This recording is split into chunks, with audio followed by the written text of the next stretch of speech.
It began with the sound of turning wood, a slow grinding rotation echoing beneath marble corridors where perfumes of rose and myrrh masked the scent of something darker. Her name was Lady An Lian, once a favorite concubine in the emperor's inner garden, her laughter once called music of the lilies. Now it was the sound of wood that filled her ears, the creak of the chair that would never stop turning. They said the emperor sought peace through order. That enlightenment required stillness of the mind and surrender of the flesh. But beneath the palace, in a sealed stone chamber lit by oil lamps, that order became a circle of madness. The emperor called it the Chamber of Reflection. His courtiers called it a miracle of discipline. The women who entered it never spoke again. The smell of oil and burnt incense clung to the air, thick and choking, a constant reminder of purity enforced by pain. That smell, heavy and sweet, would outlast every scream. The harem above the chamber was a paradise carved in silk, golden koi ponds, ivory screens, endless reflections of beauty. But paradise was fragile. In that world, a wrong glance, a whispered suspicion, or a wilted flower on the emperor's table could unmake a life. Lady An Lian's mistake had been silence. When the emperor asked for a song during the autumn banquet, she said nothing. No melody, no apology, just quiet. It was enough. The court chroniclers recorded that she refused the emperor's harmony. Her silence was written as defiance, and defiance, in a court obsessed with balance, was treason of the soul. That night, she was taken not by guards, but by monks in red robes, faces hidden, chanting prayers for purification. The palace musicians played to cover her screams as they dragged her through corridors and down a staircase that no map would show. Below the earth, where the air grew stale and thick with oil, stood the chamber, circular, silent, a place that smelled of rusted iron and incense, where candles flickered against mirrors that had been darkened by smoke. At its center stood a ring of wooden chairs, each carved with exquisite beauty, the kind of craftsmanship reserved for temples or thrones. But these chairs were built to move, slowly, endlessly. The device was simple and monstrous.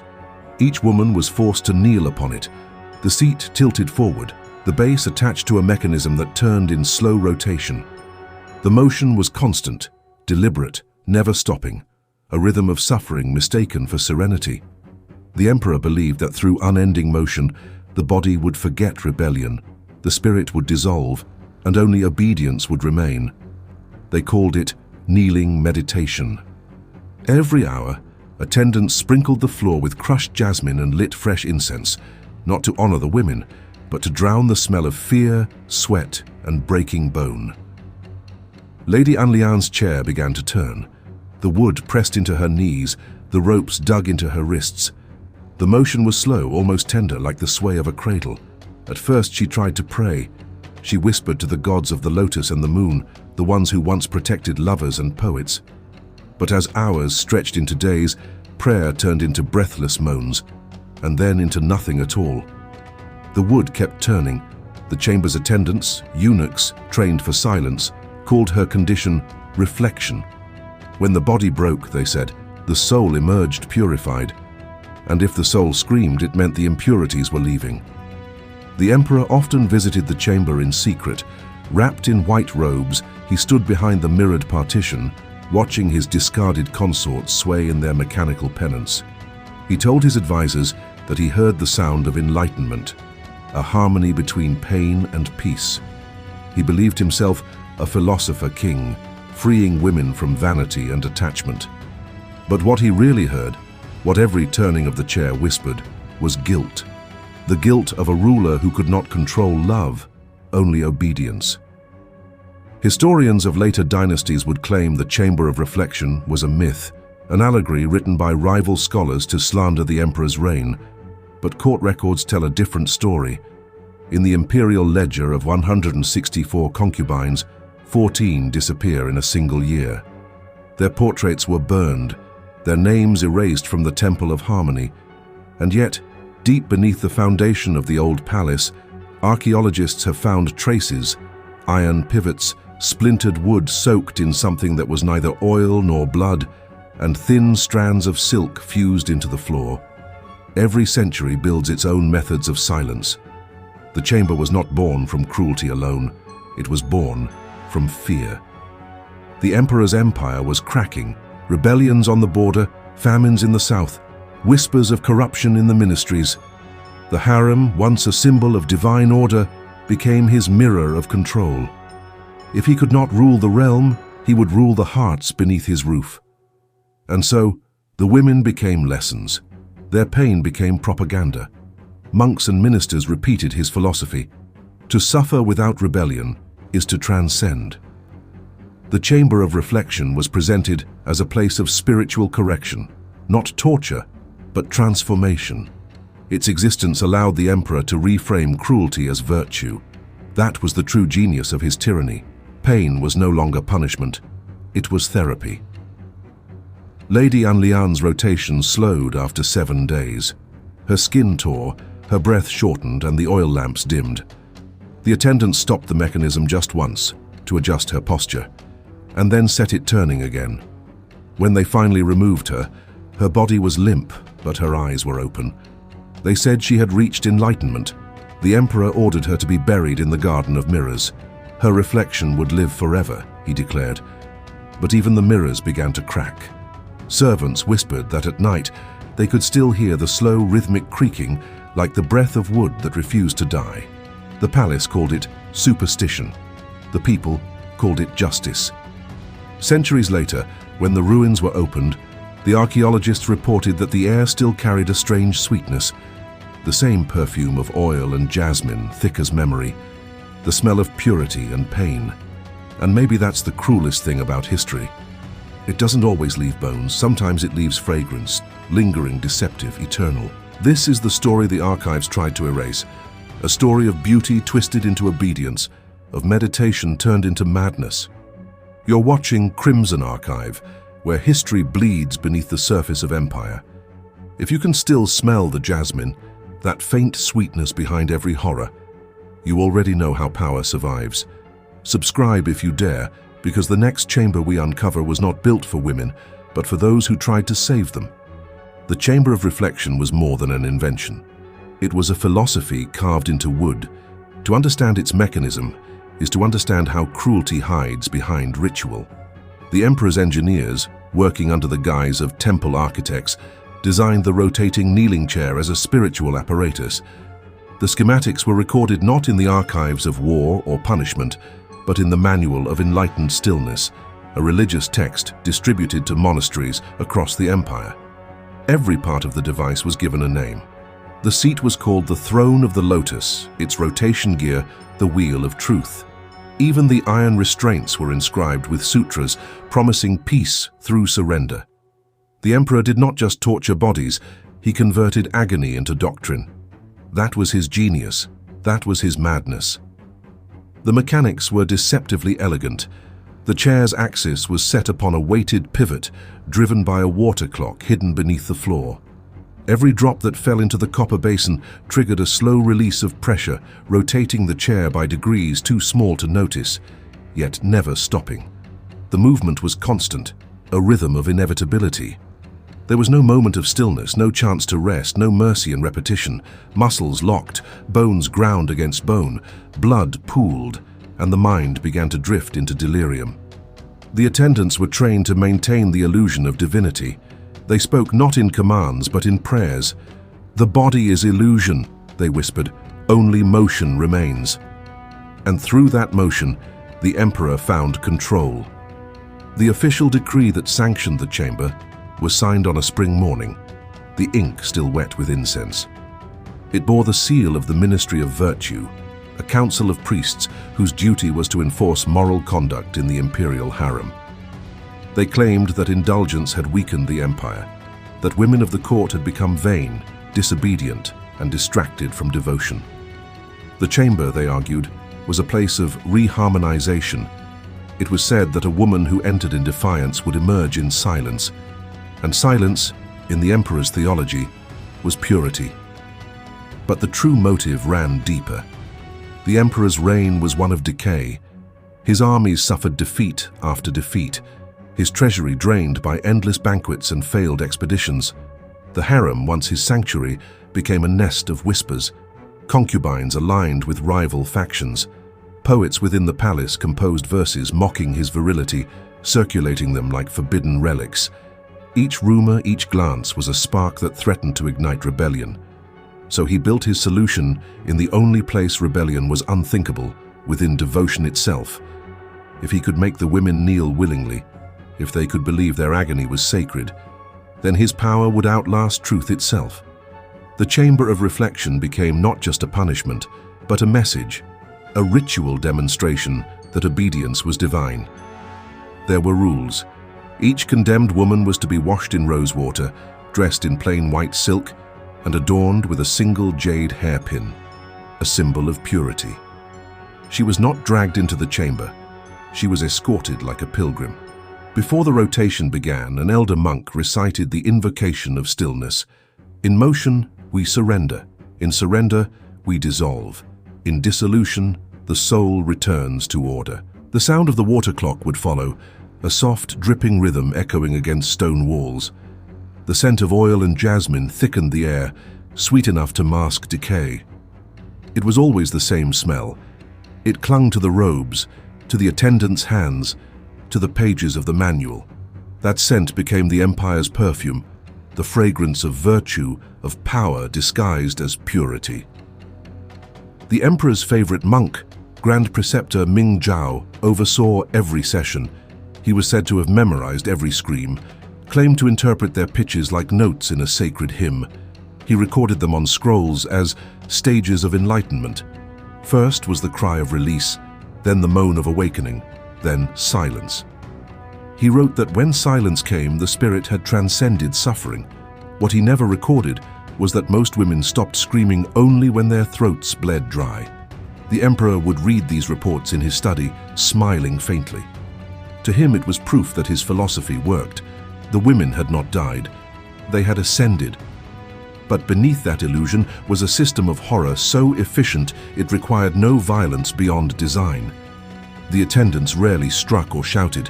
They only adjusted angles, refilled lamps, replaced incense. The cruelty was not in the act. It was in the structure. Every movement, every word, was part of a ritual that made submission appear voluntary. The women believed they were being cleansed, even as their bodies broke. That was the heart of systemic cruelty, when oppression is sanctified and obedience wears the mask of grace. Records recovered from the later rebellion show that the Emperor's Council debated the chamber's expansion. There were plans to replicate it across the empire's monasteries, to transform the device into a national instrument of discipline. The blueprints were titled the Infinite Rotation Project. One minister objected. His name was Li Tuo, a scholar of ethics who dared to call it sacrilege. In a meeting recorded in the Chronicles of Virtue, he spoke directly to the emperor. "Your Majesty confuses enlightenment with control. Pain does not cleanse, it consumes, and what it consumes is your empire." Li Tuo was executed 3 days later. His head was displayed outside the southern gate. The order to expand the chamber went forward. By the 5th year of its operation, 47 women had entered. Only 2 returned, both blind, both silent. The court called them saints. Their names were recited in prayer halls as examples of perfect devotion. The emperor's propaganda spread through painted scrolls, images of radiant women kneeling beneath a halo of light, their faces serene, their posture divine. The public saw these images and believed the chamber was a sanctuary. And so the empire worshipped its own cruelty. The sound of dripping water became a sacred rhythm. The smell of oil and jasmine became the scent of holiness. Even now, historians argue whether the emperor truly believed in his creation or whether the chamber was simply his excuse for vengeance. Some say he had gone mad with loss after his first empress took her own life. Others claim he was consumed by a desire to perfect humanity, to erase what he called the chaos of emotion. But perhaps the truth is simpler. He needed silence, not the silence of peace, but the silence of power, because silence cannot rebel. The device itself was eventually hidden beneath layers of faith and bureaucracy. New emperors buried the records, fearing divine retribution. But the ideology, the belief that suffering refines, that obedience enlightens, survived. It seeped into schools, monasteries, households. It taught daughters to kneel. It taught wives to smile through pain. It taught empires to disguise cruelty as progress. The chamber of reflection was never destroyed. It was only reinvented in softer rooms under gentler lights. And as the centuries turned, the scent of oil and jasmine drifted upward through time. It lingered in temples, in libraries, in the folds of forgotten robes. That same smell, the perfume of obedience, haunted history like a ghost no empire could exorcise. The emperor believed the body could be trained to forget rebellion, but the earth remembers. Every creak of wood, every drop of oil, every whisper of jasmine in the dark is the sound of power teaching itself to breathe. When the dynasty finally fell, the rebels who stormed the palace found a single scroll in the emperor's chamber. It read, "Stillness is divinity. Motion is illusion. Pain is the price of harmony." They burned the scroll. But the philosophy, the machinery of belief, survived in silence, and the scent of jasmine never left. It clung to the ruins, to the ashes, to the soil. It still clings, even now. Because once a system learns to turn, it never truly stops turning. It began quietly, as most collapses do. By the final years of the emperor's reign, the chamber of reflection had already become a ghost, no longer spoken of, but felt. Its scent lingered through the corridors of the palace like memory, that same heavy sweetness of oil and jasmine, half divine, half decay. Servants whispered that it seeped from the walls, that even the marble remembered. And then the disappearances began. 3 attendants vanished first, then 2 junior monks. The official record claimed they had been transferred for spiritual retreat. But those who cleaned the lower chambers told another story. They said the water clock beneath the chairs had begun turning on its own. No one wound it, no one touched it, yet every night the sound of dripping resumed. Drip, turn, drip, turn. The echo rose through the floors, soft at first, like breath behind a door. Then louder, rhythmic, deliberate. The same sound that had once measured the women's endurance now measured the palace's unraveling. By then the emperor's mind had decayed into ritual. He rarely appeared in court. His body was thin, his eyes red-rimmed. He spoke only of purification, claiming the empire's chaos was proof of divine impatience. "The people have not yet learned stillness," he muttered. "We must return to the circle." But there was no circle left, only the machinery of belief consuming itself. The monks of the chamber, once so obedient, had begun to see visions. They said the souls of the purified women appeared in the mirrors, pale reflections that never blinked. The attendants started smashing lamps, breaking glass, trying to destroy the reflections that stared back at them. The emperor called their fear heresy. He ordered the chamber reopened. The last recorded session occurred in the year of the dying crane. The chosen victim was Mei Lin, a concubine barely 20, condemned not for defiance, but for mercy. She had tended to the sick during a palace plague without permission. Her touch, the physicians said, had disrupted divine order. She was bound, bathed, and lowered into the chamber.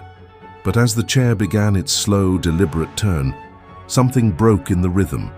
The pivot seized, the water clock jammed. The chair stopped mid-rotation, creaking violently. The attendants panicked. The emperor, standing behind the mirror, shouted for the mechanism to continue. The monk, trembling, struck the gear with his staff, and the entire axis cracked. The water poured out, extinguishing every lamp. In the sudden dark, there was a scream, not Mei Lin's, but the emperor's. When the attendants relit the lamps, the mirror was shattered. The emperor was gone. Only his robes remained, soaked in oil, resting upon the chair that still swayed slowly, though no one touched it. For 3 days the palace was silent. The monks sealed the chamber, calling it cursed. The harem doors were barred.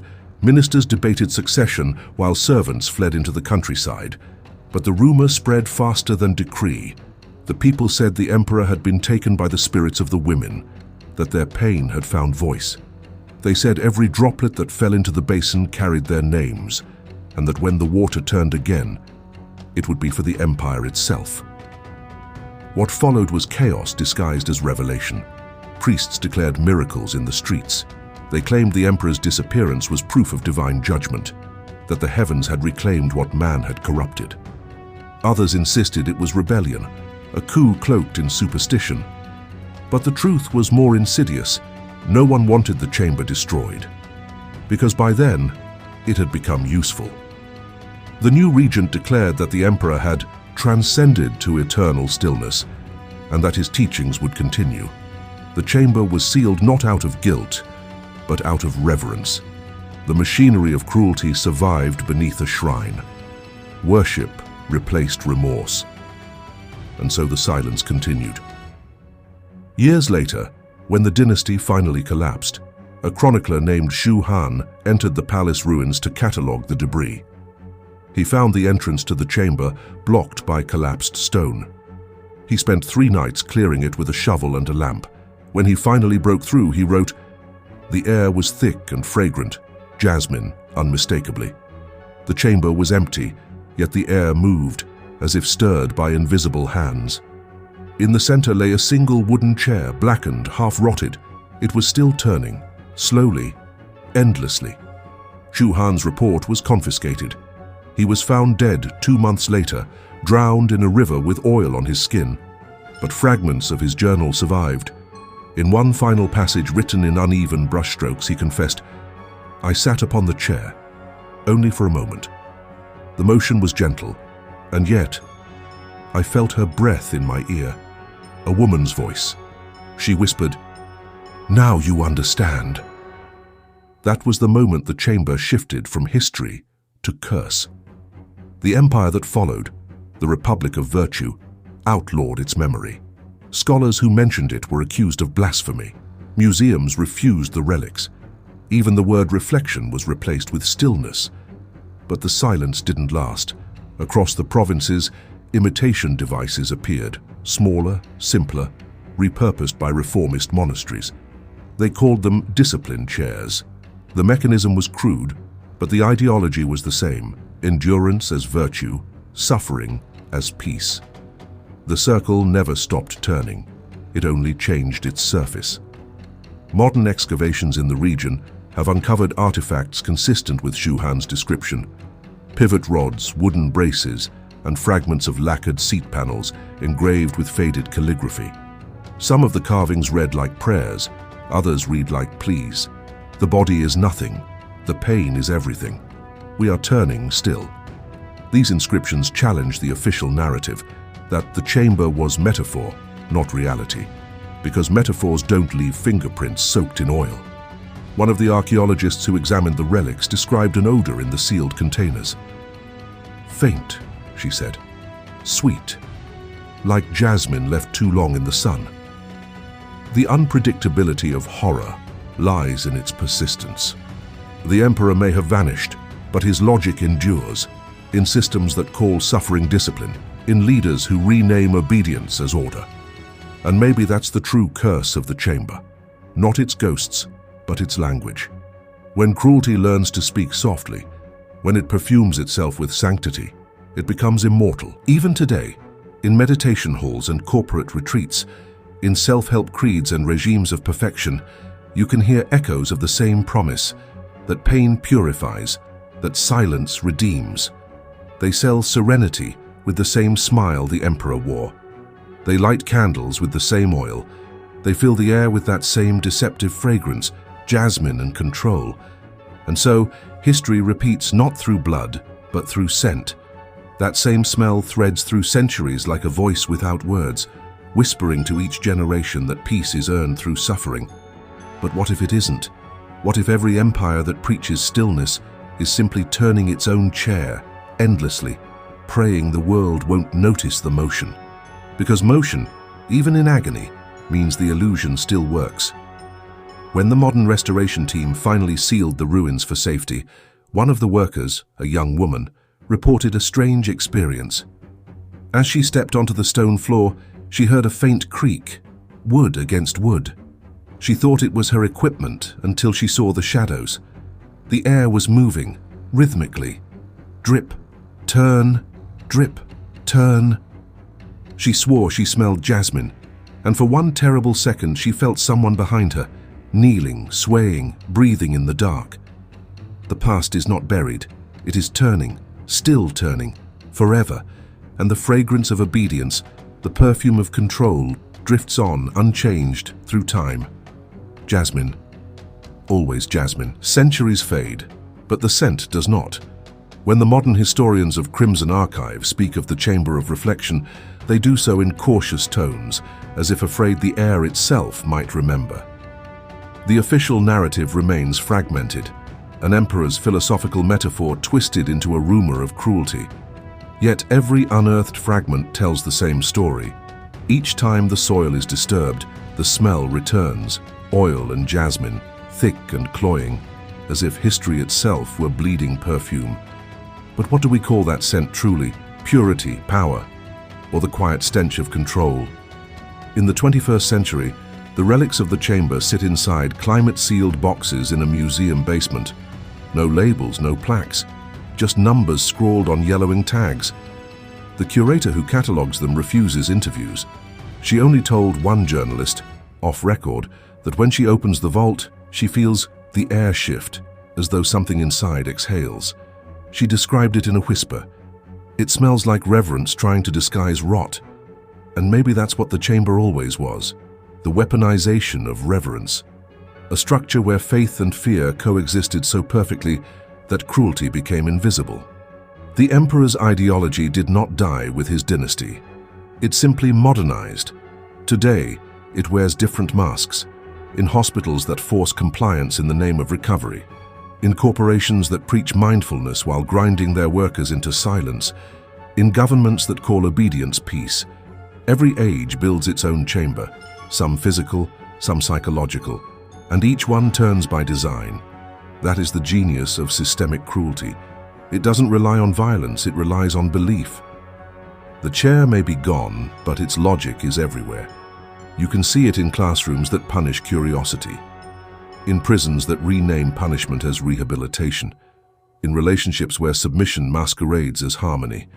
We are surrounded by mirrors, reflections of an old empire that learned to perfume its pain. And the scent? Still jasmine, always jasmine.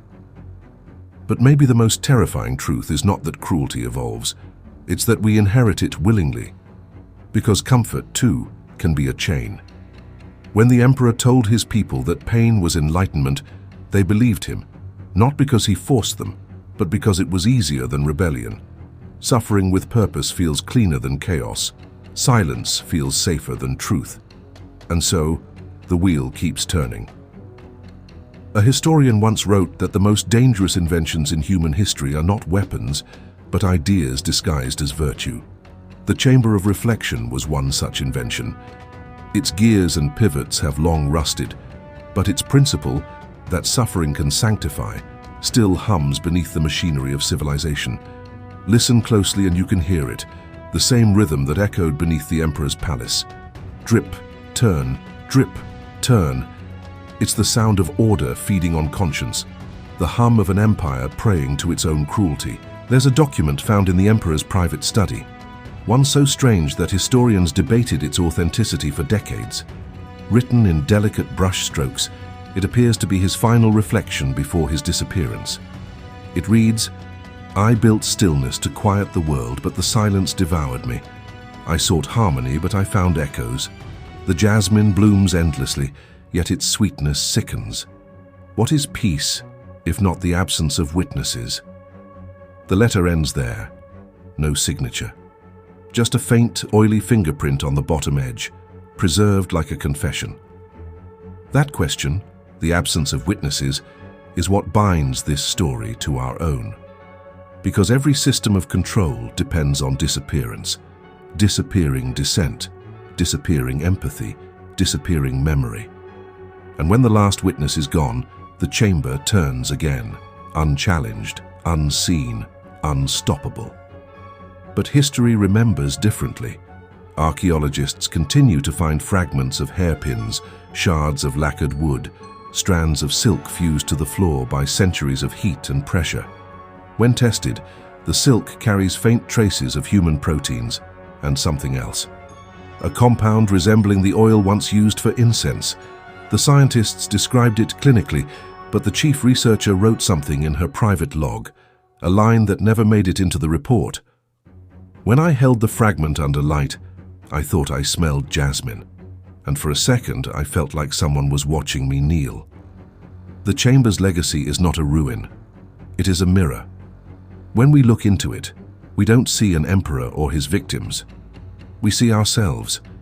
The modern mind still kneels, though now before screens and systems instead of thrones. We still turn, slowly, endlessly, believing the motion is progress. But the circle has not changed, only its name. And maybe that is the final cruelty. Because if every empire, every generation rebuilds the chamber in new form, then enlightenment was never the goal. Control was. And control, wrapped in ritual and perfume, will always find a way to feel holy. The emperor's voice is gone, the monk's prayers are dust, yet somewhere beneath all our comforts and distractions, the same rhythm pulses, drip, turn, drip, turn. So the question remains, how many times will humanity rebuild its own chamber before it recognizes the sound? How many times will we confuse stillness for peace and obedience for grace? Maybe the truth is simple. Maybe enlightenment doesn't come from stillness, but from the courage to move against it, because somewhere in the dark, beneath the scent of oil and jasmine, the ghosts of the women who knelt still whisper, not in prayer, but in warning. Their words are faint, but if you listen closely, they say, the chair only turns when you stop watching. This is the echo that survives, not of pain, but of awareness. A reminder that history's cruelties are never ancient. They are rehearsals, waiting for repetition. And so, as the scent of jasmine drifts through time, it asks one final question. When the chair begins to turn again, will you kneel or will you stand? You've been listening to Crimson Archive. If this story unsettled you, good. It should. Because history's darkest chambers were not built by monsters, but by those who mistook silence for virtue. Subscribe to uncover what else still breathes beneath the ruins. And remember, the smell of jasmine never fades.